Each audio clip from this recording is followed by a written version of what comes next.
Bonjour, monsieur le Premier ministre. Est-ce que vous nous recevez? Allô, monsieur le Premier ministre, bonjour. Oui, bonjour. Voilà, merci de nous rejoindre dans cette émission. Alors, de but en blanc, on a vu ce communiqué du gouvernement et communiqué dans lequel déjà vous êtes revenu un peu sur la rencontre, la 19e session ordinaire de la conférence des chefs d'État et de gouvernement de l'organisation de la mise en valeur du fleuve Sénégal, OMVS. À l'issue, il y a eu une permutation. Le président en exercice sortant, le président malien, a été remplacé par son père de l'autre côté, de la Mauritanie. Également, au niveau du Conseil des ministres, il y a eu des changements. Le Sénégalais qui cède la place. Alors, vous disiez dans ce communiqué que vous êtes au regret de constater que les préoccupations et les intérêts stratégiques de la participation de la République de Guinée à l'OMVS ne sont pas toujours prises en compte par la dite organisation depuis sa création. Et au nombre des points, les raisons, vous dites le retard considérable dans le financement du barrage hydroélectrique de Kokoutamba, c'est dans la préfecture de Tougué. Également, vous dites que sa sous-représentativité au sein des instances de décision de l'OMVS. Au regard de tout ça, en conséquence, le gouvernement de la République de Guinée décide, à compter de ce jour, de suspendre sa participation à l'OMVS. Dites-nous, monsieur le Premier ministre, est-ce qu'il y avait eu des paravents qui pourraient amener aujourd'hui le gouvernement guinéen, hormis ces deux points cités, à prendre une telle décision? Bonjour. Je souhaite tout d'abord adresser mes chaleureuses salutations à vos auditeurs et à tous les éminents journalistes que vous êtes. Et merci de me donner l'opportunité pour que je m'exprime sur ce communiqué. Ce communiqué, comme vous l'avez vu, ce communiqué est très clair. C'est que à l'issue de la 19e session ordinaire de la conférence des chefs d'État et de gouvernement de l'Organisation pour la mise en valeur du fleuve Sénégal, tenue en virtuel ce mardi 18 juillet 2023, les plus hautes autorités guinéennes ont constaté avec regret que les préoccupations et les intérêts stratégiques de notre pays n'étaient pas et n'est pas toujours pris en compte. Et les raisons, nous avons dit entre autres le retard considérable dans le financement du barrage hydroélectrique de Kokoutamba, dans la préfecture de Tougué, région de l'Abbé, et également notre sous-représentativité au sein des instances de décision de l'OMVS. Tout d'abord, je voudrais, afin que les auditeurs puissent comprendre, que je puisse revenir un peu à l'histoire de la participation de notre pays à l'organisation de mise en valeur du fleuve Sénégal, OMVS. Je voudrais faire cette précision parce que il y a la confusion. Ce n'est pas l'OMVG, mais c'est plutôt l'OMVS. Cette précision-là, je voulais apporter. Et ensuite, j'exposerai très rapidement qu'est-ce qui a amené les plus hautes autorités guinéennes à suspendre leur participation aux activités de l'organisation. Il faut connaître l'intérêt que la Guinée a toujours porté pour la promotion du panafricanisme. Vous avez vu le communiqué. Mais l'OMVS, notre pays, est membre fondateur de cette organisation. Et à sa création, c'était l'Organisation des États riverains du fleuve Sénégal. On appelait OERS, et cela a été créé en mars 1968. Bien entendu, c'est l'ancêtre de l'actuel OMVS. Nous nous sommes retirés de cette première organisation en 1971. Je ne m'appellerai pas sur les raisons étaient purement politiques. Et le 11 mars 1972, les républiques du Mali, de la Mauritanie et du Sénégal ont mis en place l'OMVS, à laquelle la Guinée adhère le 2 juillet 2005. Il faut noter que, d'abord, le fleuve Sénégal prend sa source en Guinée. Il faut noter également que la superficie que le fleuve Sénégal, c'est 340 000 km². et le fleuve Sénégal est long de 1750 km. Et que le fleuve Sénégal est le 4e fleuve africain. Donc, toutes ces informations, je donne pour vous donner l'importance de ce fleuve. Il est important également de noter à vos auditeurs que le mode de gouvernance de cette organisation, comme dans la majorité des organisations internationales, elle possède une instance dirigeante qui est bien entendu la conférence des chefs d'État et de gouvernement, dont la 19e session s'est tenue effectivement ce mardi 18 juillet. Au-delà de cette instance dont la Guinée, bien entendu, depuis la création jusque maintenant, la Guinée a assuré en 2015 et en 2017, dans l'intervalle de 2015 jusqu'en 2017. L'OMVS a également un conseil des ministres, qui est l'organe de conception et de contrôle de l'organisation. Au-delà des conseils des ministres, il y a également un haut commissaire qui est mis en place dès la création de l'OMVS, et ce haut commissaire-là, ça se fait par tour de rôle, c'est-à-dire ce haut commissariat également applique les décisions du conseil des ministres et lui rend directement compte. Il faut noter également que au-delà du poste du haut commissaire, il y a également un secrétariat général. Et ce secrétariat général est aujourd'hui assumé par le Sénégal parce que le siège de l'organisation est effectivement au Sénégal. Mais en 2013, en raison d'une compétition entre la Guinée et le Mali pour le siège du haut commissaire, un poste de haut commissaire adjoint avait été créé, en plus de ceux existants déjà. Donc la Guinée avait été représentée, bien entendu, par l'ancien Premier ministre, M. Kabine Komara, au poste de haut commissaire jusqu'en 2017. Donc normalement, nous avons un poste de haut commissaire, nous avons un poste de haut commissaire adjoint, nous avons également un secrétaire général. Mais ce que je veux dire, c'est qu'aujourd'hui, quand vous prenez l'organisation l'OMVS, vous avez dans la gestion, parce que l'OMVS a 4 sociétés. Nous avons la société de gestion de l'énergie de Manantali, la société de gestion d'exploitation du barrage du Diamant, la société de gestion d'exploitation de la navigation et la société de gestion des ouvrages du Haut-Bassin. Toutes ces 4 sociétés, normalement, il y a des secrétaires généraux. Et imaginez-vous, au sein de ces 4 sociétés, il n'y a aucun Guinéen qui gère cette société. Ça, c'est une première remarque. La deuxième remarque, c'est que dans ces sociétés, normalement, la Guinée avait demandé sa participation dans ces 2 sociétés. Et depuis la requête de la Guinée à nos jours, la Guinée n'a pas pu prendre participation dans ces quatre sociétés de gestion. Et puis, c'est que sur ce fleuve Sénégal, il y a aujourd'hui 3 barrages, 2 au Mali et 1 au Sénégal. Mais le plus grand barrage qui devrait être construit, c'est effectivement le barrage de Koukoutaba. Et de nos jours, cette organisation a du mal à boucler le financement. Donc, les raisons, c'est que, 1, le fleuve Sénégal prend sa source en République de Guinée. 2, normalement, le plus grand barrage devrait être construit sur ce fleuve. 3, c'est que dans ces sociétés de gestion, les 4 sociétés de gestion que je viens de numérer, la Guinée n'a pas de place. Et dans les plus hautes instances actuellement de décision de cette organisation, la Guinée n'a pas de cadre. D'accord. Je rappelle, dans toute la société, dans toute cette organisation, les travailleurs sont à peu près au nombre d'une centaine de personnes.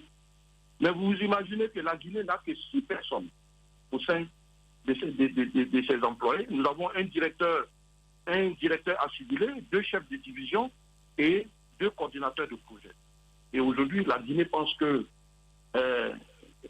l'organisation ne fait pas assez et nous cotisons également à cette organisation au même niveau que tous les autres pays. Nous ne pouvons pas comprendre que la Guinée, où le fleuve prend sa source, où on devrait construire le plus grand barrage,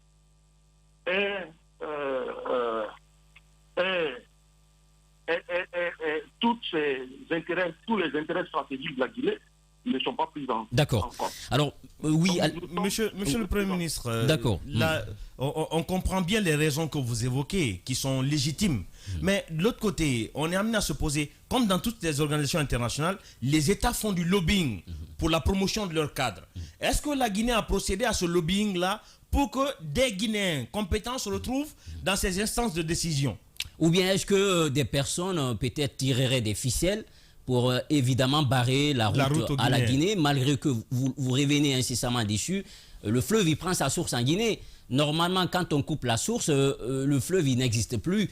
L'eau sort de son lit. Est-ce qu'il y a des personnes qui seraient peut-être à l'origine de cet état de fait, qui tireraient des ficelles? Ce que je sais, je ne peux pas dire qu'il y a des personnes qui tirent les ficelles. Effectivement, le ministre des Affaires étrangères a fait des lobbying de certains de nos cadres qui devraient prendre dans les plus hautes instances. Je vous ai rappelé que normalement le poste du haut commissaire adjoint revenait d'office à la Guinée. Mais malheureusement, à la conférence des chefs d'État, notre candidat n'a pas pu... cette organisation même veut supprimer ce poste de haut commissariat adjoint. Et, Monsieur le Premier ministre, quand une organisation, vous permettez, Monsieur le Premier ministre, si une organisation rejette une offre d'un État, elle la motive. Par quelle motivation on a justifié le rejet de la candidature du Guinéen après que le ministre des Affaires étrangères ait tenté ce lobbying? La candidature du Guinéen n'a pas été rejetée, mais ça a été plutôt reporté. Et pour nous, c'est là où nous parlons du respect de la Guinée, parce que pour nous, ce que je peux dire aujourd'hui, c'est que au sein même de cette organisation, dans les conventions et dans les décisions des plus hautes instances, quand vous prenez la convention à son article 4 et le règlement intérieur de la conférence des chefs d'État et de gouvernement à son article 10 de ce règlement intérieur, il est stipulé que les décisions doivent être prises à l'unanimité des États membres. D'accord. Pour nous, c'est extrêmement important. En plus, pour les organisations, je viens de vous dire, effectivement, quand vous êtes 4, nous avons besoin effectivement pas de lobby, parce que nous ne sommes que 4 États. Nous ne sommes pas nombreux. Donc, les 4 États, on n'a vraiment pas besoin d'un lobby aussi important. Il s'agit de la Guinée, il s'agit du Mali, il s'agit du Sénégal et de la Mauritanie. Pour nous, aujourd'hui, le barrage Koukoutamba est une priorité des plus hautes instances et le chef de l'État a été clair que le fleuve Sénégal ne peut pas prendre sa source en République de Guinée. Normalement, cette organisation devrait mettre beaucoup plus d'argent pour questions environnementales, questions économiques, pour conserver le nid de ce fleuve. Donc, normalement, c'est la Guinée qui devrait drainer tous ces investissements importants. C'est pour ça, aujourd'hui, les plus hautes autorités et le gouvernement ont décidé de suspendre pour le moment notre participation à cette instance et nous allons nous voir très rapidement pour voir quelles décisions nous allons prendre afin que le projet de Koukoutamba soit une réalité et c'est un projet qui tient à cœur au chef de l'État. D'accord.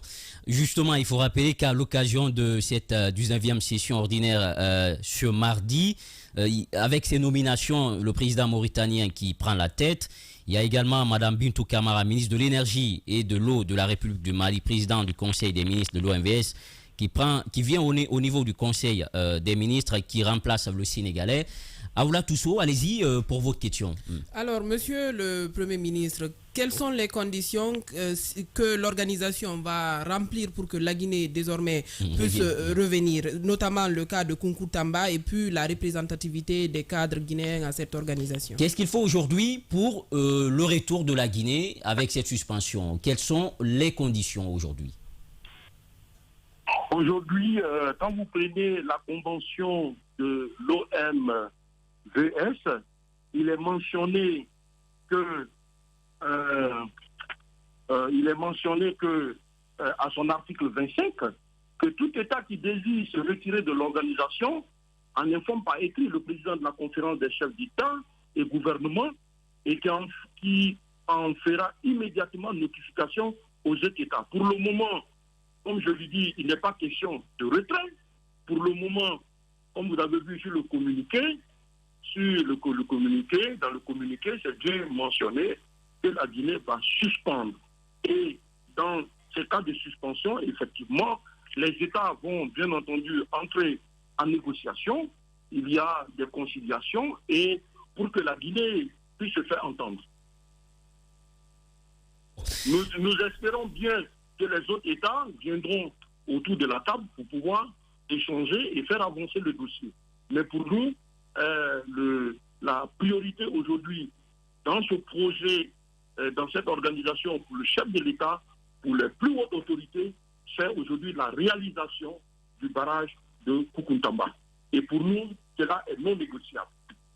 D'accord, monsieur le Premier ministre, allez-y, Félix. Alors, monsieur le Premier ministre, on vous comprend bien par rapport à ces revendications. L'autre question que je veux poser, vous savez, la Guinée récemment s'est démerdée dans la construction du barrage Soapiti et Kaleta, même si c'est avec le concours externe. Est-ce que vous ne pensez pas aujourd'hui que la Guinée devrait s'inscrire dans la même démarche pour quand même pouvoir financer la construction du barrage de Kukuntamba? Parce que finalement, c'est une question de souveraineté. Évidemment, ça donnerait beaucoup plus de souveraineté, de liberté dans la gestion même de ce barrage. Bon, il ne faut pas mettre la charrue avant les bœufs. Comme je l'ai dit, effectivement, le barrage de Kukuntamba a une puissance de 294 MW. Comme je venais de le dire, c'est le plus grand barrage normalement qui devrait être construit sur le fleuve Sénégal. Le montant total estimé, parce qu'il y a eu déjà un contrat commercial qui a été signé à Conakry le 26 février 2019 avec l'entreprise chinoise Chino Hydro pour un montant de 812 millions de dollars.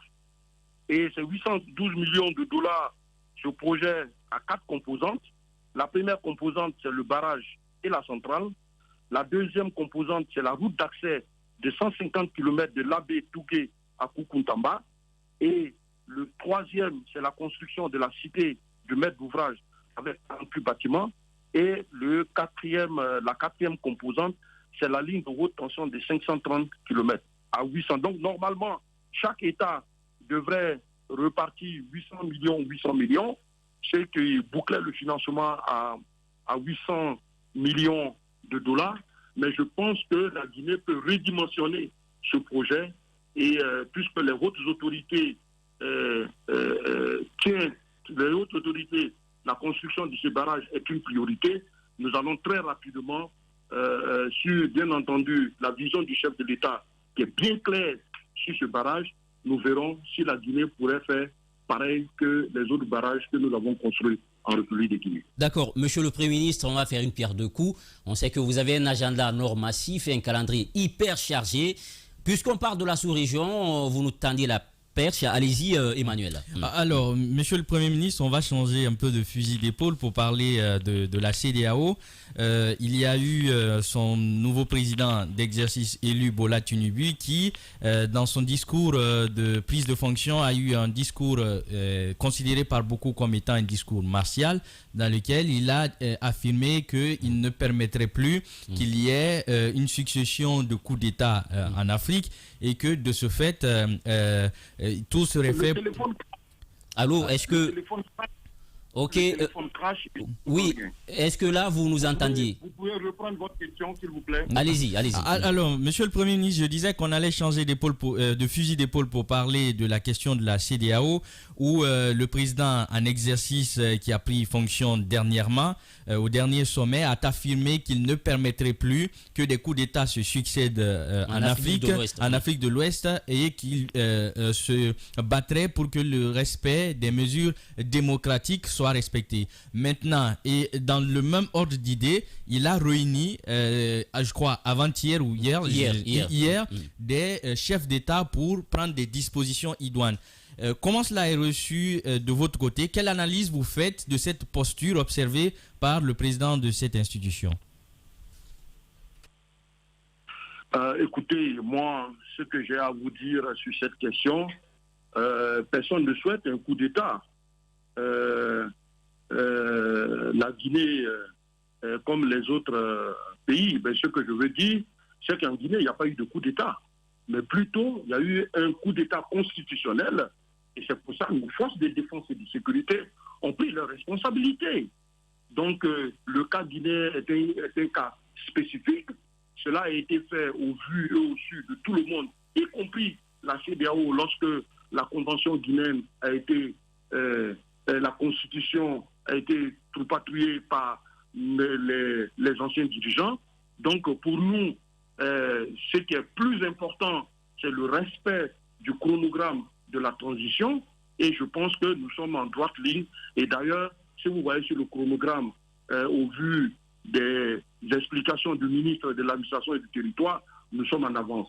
Ce qui est plus important aujourd'hui pour la Guinée, c'est que la CEDEAO et les pays et les partenaires puissent soutenir cette transition en apportant bien entendu l'aspect financier, matériel, et puis soutenir. Alors nous travaillons également pour réussir toutes les conditions pour ne plus qu'il y ait une transition. Le plus haute instance, le chef de l'État l'a même dit que nous les Guinéens, nous devrons nous mettre ensemble pour travailler pour ne plus qu'on puisse avoir une autre transition. C'est pour ça que nous mettons tout en œuvre pour que cette transition guinéenne, comme je dis, c'est spécifique parce que pour le gouvernement, notre transition est de trois ordres. D'abord, elle est sociale, il faut réparer le côté social. Elle est également économique. Vous voyez, la Banque mondiale vient de la Guinée et vous avez vu tous les indicateurs macroéconomiques en Guinée sont aujourd'hui au vert. Et pour nous, la troisième, elle est politique. Nous mettrons tous ensemble pour réussir, pour que cette transition-là soit une transition apaisée. Pour moi, c'est ce qui est important. Ce qui est important pour nous aujourd'hui, c'est la Guinée. Ce qui est important aux yeux du chef de l'État, c'est la Guinée. Ce qui est important pour que les filles et les fils de ce pays se mettent ensemble pour avoir une vision claire et une vision unique. Je vous remercie. Voilà, monsieur le Premier ministre, peut-être dernière question. Allez-y rapidement. Par rapport au dialogue inclusif, monsieur le Premier ministre, les recommandations du dialogue peinent à être mises en œuvre, notamment la nomination d'un coordinateur pour le suivi et même ces différentes lois qui doivent être adoptées au CNT.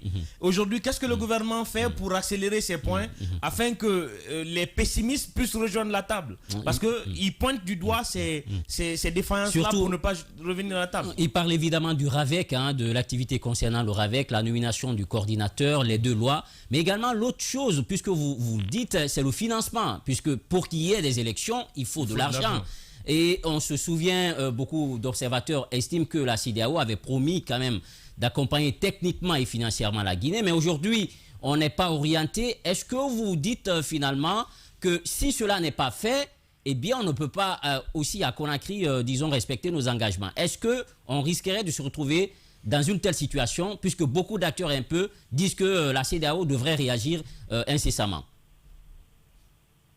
Monsieur Djiba Bilibolo, ce sujet, avec tout le respect que j'accorde à votre émission, ce sujet est tellement important pour moi et compte tenu de mon agenda très chargé, je souhaiterais aimablement que cette question-là soit reportée pour une autre émission. Aujourd'hui, je vous l'ai dit et j'ai dit partout que le cadre des dialogues inclusifs interguinéens était la première mission que le chef de l'État m'a confiée. Et donc, je mets tout en œuvre.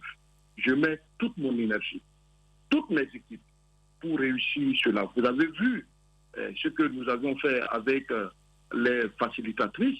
Je suis très étonné quand vous dites que les résolutions, les 35 résolutions ne sont pas mises en œuvre. Je pense que vous n'êtes pas... C'est pas les 35 résolutions, ce n'est pas à ce niveau, il posait la question, c'était juste par rapport au RAVEC. C'est le recensement concernant la vocation administrative. Voilà. Le chronogramme est un processus. Le chef de l'État a pris un décret, il a mis en place un comité de pilotage et de suivi du chronogramme de la transition. Et le ministre de l'administration du territoire, chaque mois, invite et les diplomates et la CEDEAO, ainsi que les partenaires et les politiques pour expliquer pas à pas où en sommes-nous. C'est cette transition. Je pense que c'est tellement important, comme je l'ai dit, on peut reporter cette question-là parce que pour moi, je ne voudrais pas bâcler ma réponse. Je voudrais aller de manière cadencée, expliquer aujourd'hui au peuple, avec méthode, au peuple de Guinée, pour que tout le monde soit informé de ce que le gouvernement est en train de faire. D'accord. Mais je pense que le ministre de l'administration du territoire est en train de faire un travail excellent avec ses équipes. Il a toute l'information, mais compte tenu, comme je l'ai dit, de mon agenda chargé au départ, vous m'avez dit que nous allons prendre juste 5 minutes et j'ai d'autres obligations. Permettez-moi à votre convenance, de reporter cette séance-là pour que je puisse vous donner ample information. D'accord, monsieur le Premier ministre. Le message est passé. Peut-être un mot pour ceux qui vous écoutent ce matin et qui vous regardent à la télévision. Le peuple de Guinée vous écoute. Est-ce que vous avez un message particulier à l'endroit de cette population, puisque vous êtes évidemment le chef du gouvernement? D'abord, mon premier message, je demande humblement à toute la population de prier pour la Guinée, de prier pour le chef de l'État, de prier pour les plus hautes instances de ce pays. Et ça, pour nous, c'est extrêmement important. Nous sommes à un passage décisif et un carrefour décisif de la vie de notre pays. Et j'appelle à la conscience de tous les Guinéens que nous devrons nous mettre ensemble pour que nous puissions échanger sur des questions essentielles pour l'avenir de notre pays. Ce que je lance, il faut que la Guinée aujourd'hui, qu'on se parle, il faut qu'on se donne la main pour que cette transition-là soit la dernière et que cette transition-là soit apaisée pour le bonheur de tout le peuple de Guinée. Je vous remercie. Merci, monsieur le Premier ministre. Vous pouvez revenir ici quand vous voulez. L'antenne, elle est ouverte pour vous. La communication descendante, elle est importante pour le peuple de Guinée. Et nous, on vous donnera la parole lorsque vous le souhaitez. Et nous également, nous irons vers vous pour d'autres émissions. Merci en tout cas d'avoir accepté notre invitation. Merci beaucoup. Merci. Voilà, vous l'avez compris, notre invité, le Premier ministre chef du gouvernement. Allez-y, Emmanuel, on l'a écouté. Hein. Oui, on l'a écouté. Et je pense que sur certaines questions, il a apporté des réponses qui, pour moi, sont justifiées, notamment sur la question de Koukountamba. Des petites enquêtes, en tout cas de l'observation que j'ai eu à faire de ce projet-là, bien entendu, on serait amené à se dire nous ne sommes pas les seuls bénéficiaires de ce projet parce que l'électricité sera repartie entre les différents États. Je crois que chacun bénéficiera de 75 mégawatts, c'est-à-dire que 3/4 de cette électricité-là va partir ailleurs et qu'en plus de cela, son financement va permettre à pas mal d'infrastructures qui seront réalisées en Guinée. Nous avons cette route bitumée de 150 km qui devra être faite pour permettre à ce que la circulation de l'électricité, plutôt que le site où les activités sont en train d'être faites soit aménagé.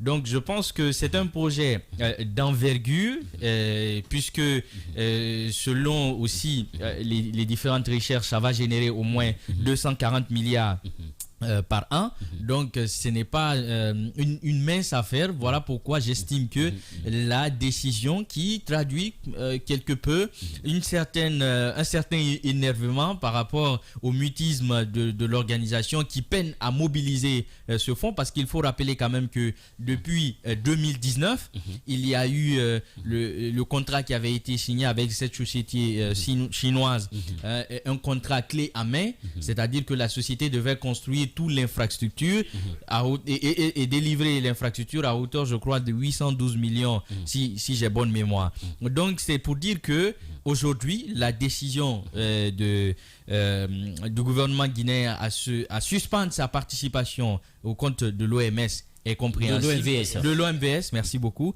De l'OMVS est compréhensible parce que tout simplement, si les autres ne font pas montre d'un certain volontarisme ou la réalisation de ce projet-là, qui, aussi minime soit-il, parce que quand on prend la capacité en production, comparé à Kaleta Swapiti, ça ne va rajouter que 5% à la production d'électricité en Guinée. Donc, ce n'est pas un grand impact, mais il faut aussi voir tout le projet qui est autour, parce que ce n'est pas que l'électricité, la cuve d'eau que ça va permettre de régénérer, je crois, 36 milliards de millimètres cubes qui seront emmagasinés là, pourront permettre de desservir d'autres secteurs, notamment celui de l'agriculture, celui de l'élevage.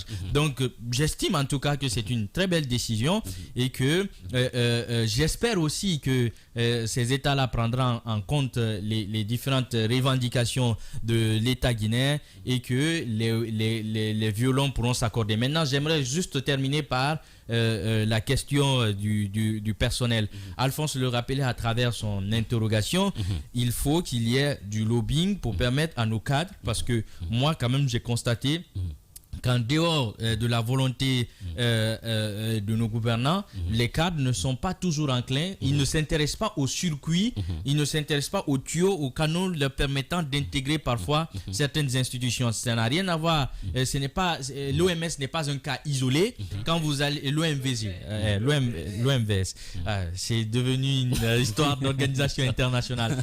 Donc je disais que l'OMVS n'est pas un cas particulier. Dans toutes les autres institutions, vous voyez que le ratio, quand on prend ceux sénégalais, les Sénégalais qui sont très représentés, je pense que c'est un beau précédent qu'ils sont en train de créer, c'est-à-dire exiger à ce que les organisations dans lesquelles l'État guinéen s'acquitte dûment de ces cotisations, que les Guinéens puissent bénéficier ou contribuer bien entendu de cette chose-là. Maintenant, j'aimerais terminer par, j'ai eu à lire la convention qui crée l'OMVS sur la question de la suspension. J'aimerais quand même avoir l'avis des spécialistes du droit international communautaire là-dessus, parce que je ne vois pas la colonne suspension. Il y a des alternatives, notamment l'article 28. Lui-même, il a dit. Absolument. Donc, c'est pourquoi j'aurais bien voulu l'interroger si il y a eu au préalable des alertes ou des rappels à l'ordre à dire attention, nous constatons que nos cadres ne sont pas pris en compte, nous constatons qu'il n'y a pas, on se bouge pas pour le financement de ce projet et que si rien n'est fait, nous allons suspendre notre participation. J'aimerais savoir s'il y a eu ce préalable. Justement, il l'a dit. Il a dit. C'est cette démarche qu'ils ont eu à faire. Justement, et malgré la position stratégique de la Guinée, la source c'est en Guinée, avec la présidence en exercice, le conseil des ministres, le secrétariat, le commissaire et tout ça, les différents projets, les cadres et les 4 projets qu'il a cités, quand même c'est trop. Et parfois aussi la diplomatie, à un moment il faut se faire respecter. Je voudrais juste rappeler ça dans mes recherches, j'ai constaté que sur le projet de Koukountamba, celui qui dirige le projet, c'est pas un Guinéen.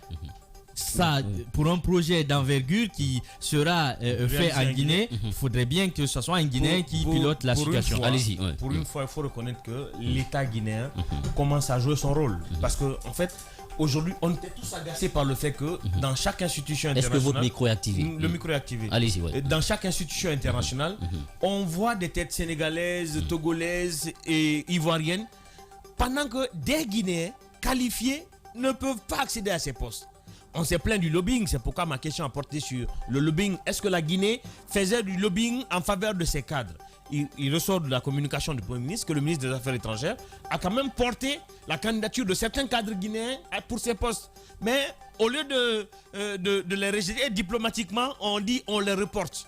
C'est une forme de rejet, mais avec toute la diplomatie qu'il faut. Mais ce n'est pas ça encore le pire, parce que c'est des instances de décision, on peut dire, c'est rotatif.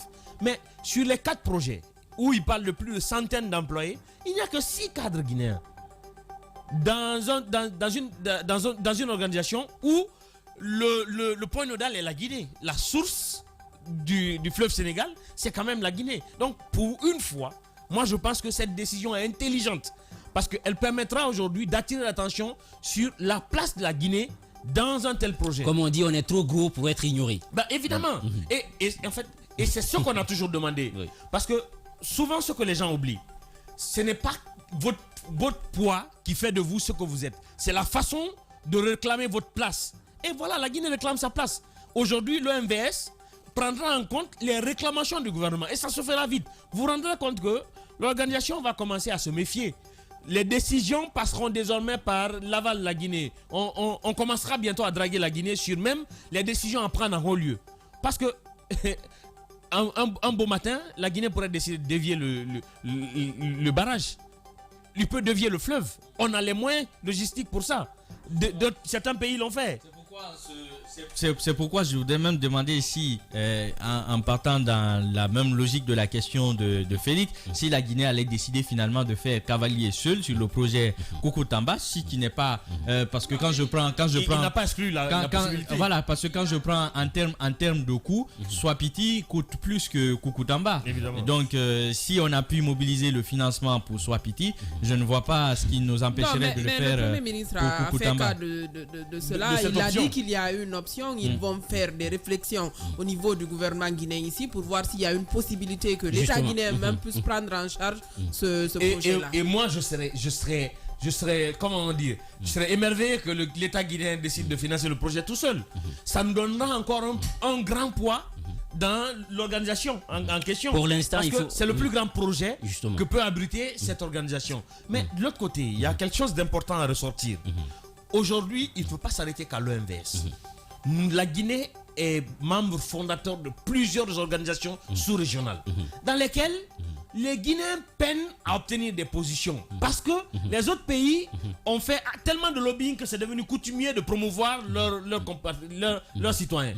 Et aujourd'hui, quand même avec cette démarche du gouvernement de la transition, moi je suis confiant que d'autres cadres guinéens peuvent obtenir des postes comme tels. D'accord. Regardez, on a eu Cabinet Komara qui a dirigé l'OMVS en moment.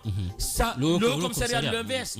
Ça a permis au moins à ce homme-là de prouver que des compétences existent en Guinée. Et du côté de l'OMVG, on a vu Madame Daraba. Madame Daraba également. Donc il y a d'autres cadres aujourd'hui en Guinée qui ont les compétences qu'il faut, mais qui, à cause de l'hésitation de l'État, ne pouvaient pas accéder à ces postes-là. Et la diplomatie compte beaucoup. L'audace exprimée par le gouvernement de transition est ce qui nous manquait. Je crois que les autres organisations vont prendre exemple sur l'OMVS et vont commencer à se méfier. Oui, Félix, il y a une réaction. Alors, moi je félicite la réaction du Premier ministre ce matin parce qu'en réalité, en pareille circonstance, la plupart des États gardent silence. Mais il est important de prendre la parole par moment, de donner des précisions par rapport aux différentes décisions que nous prenons.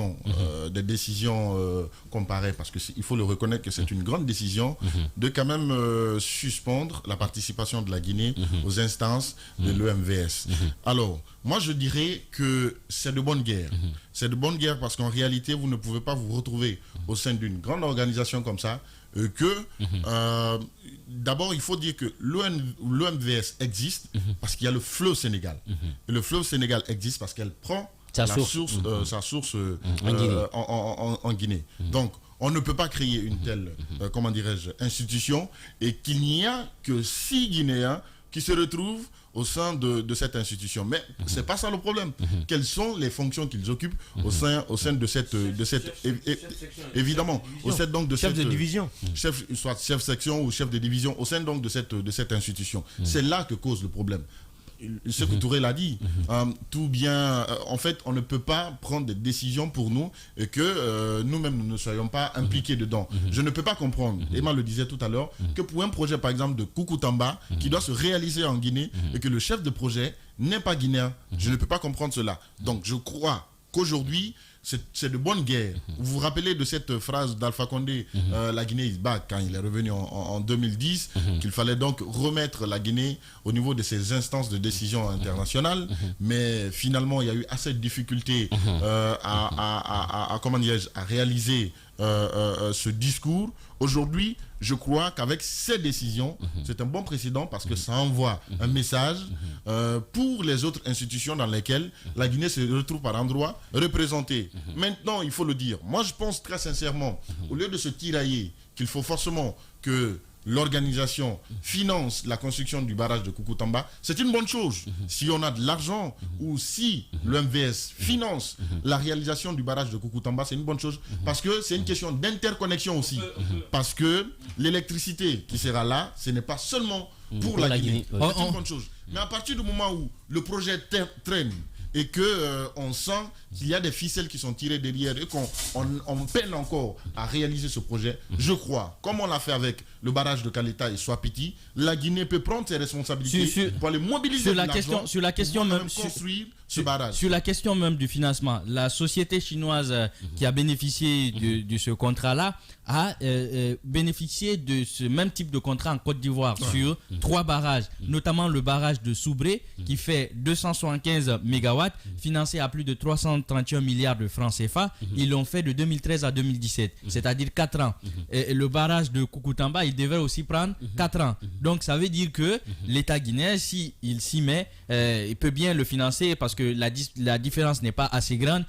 Quand je prends 331 milliards, c'est 500 et quelques millions de dollars, alors que ce projet-là fait 812 millions. Donc une différence de 300 et quelques millions. Donc on peut bien le faire. Mais l'autre chose que je voudrais dire, c'est que dans la réalisation de ce projet, est-ce qu'il faut nécessairement réaliser Koukountamba? Je pense qu'il faut aussi mener la réflexion dans ce sens-là. Parce que le projet ne date pas que de 2019. En 2006, déjà, la Banque mondiale avait, plutôt bien avant même, la Banque mondiale avait décidé de financer la construction de Koukountamba. Sauf qu'elle s'est rendue compte par après qu'il y avait des impacts, notamment sur la biodiversité. 1500, si j'ai bonne mémoire, espèces de chimpanzés étaient menacés de disparition par la construction de ce projet-là, de ce barrage-là. Donc, est-ce qu'il fallait sacrifier cet équilibre de biodiversité au gré de ce projet-là? Cela en compte. Oui, parce que non, l'impact environnemental. Justement, c'est parce que dans la réflexion qui a été faite, on s'est rendu compte qu'il était difficile de permettre à ce que cette espèce de chimpanzé qui est, je rappelle, la plus importante en Afrique de l'Ouest, que sa survie était remise en cause, que la Banque mondiale a même retiré son financement en 2006. Et l'autre chose que je voudrais préciser, c'est par rapport à l'indemnisation, la prise en charge des populations qui seront touchés par le projet. Qui seront touchés par le projet. On a le contentieux Swapiti qui n'est pas encore vidé. Les populations continuent à traîner, à réclamer une meilleure indemnisation. Et vous savez, le projet Koukountamba, en tout cas sur les études qui ont été faites par le passé, ça va toucher au moins 8700 personnes qui seront déplacées. Ce sont des activités des terres arables qui seront saisies. En tout cas, je pense qu'on devrait encore réfléchir à la réalisation de ce projet. Plus loin l'étude d'impact environnemental. Surtout que ce n'est que, je le rappelle encore, que 5% de la production d'électricité. Voilà, vous l'avez compris. Emmanuel, c'était sur le projet Koukountamba. Beaucoup à dire sur ce projet ambitieux puisqu'il faut aller vers aujourd'hui la souveraineté énergétique.